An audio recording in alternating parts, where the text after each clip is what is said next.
देवी केहू जाता थामे तू चल माई चरण में अपन भागी जगावे। अरे भैया चल चुनरी चढ़ावे, अरे काका चल चुनरी चढ़ावे।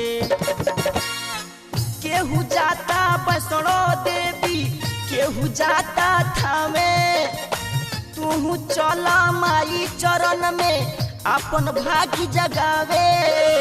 अरे भैया चल चुनरी चढ़ावे, ए काका चल चुनरी चढ़ावे, ए चाची चल चुनरी चढ़ावे।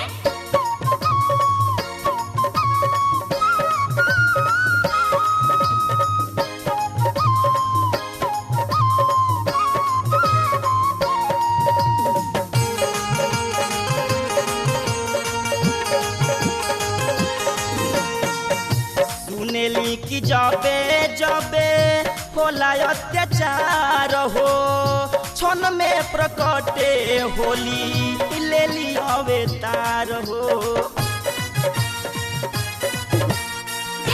सुनेली कि जबे जबे होला अत्याचार हो क्षण में प्रकटे होली लेली अवतार हो।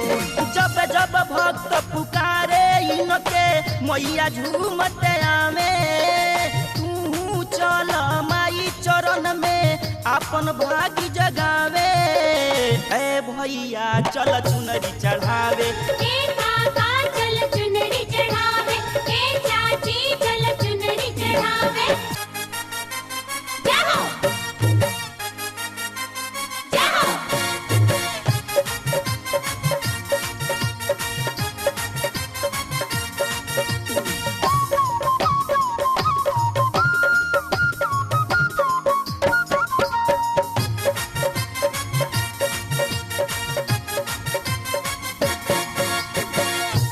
एक में त्रिशूल दूजे हाथ में कटार हो चम चम चमकेला माई के लीलार हो।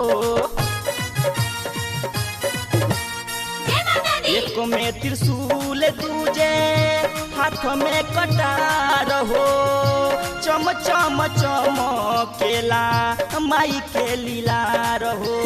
जे भी उनके पाठ करेला सबके बिगड़ी बनावे तू चल माई चरण में अपन भागी जगावे। अरे भैया चल चुनरी चढ़ावे, ए काका चल चुनरी चढ़ावे, ए चाची चल चुनरी चढ़ावे।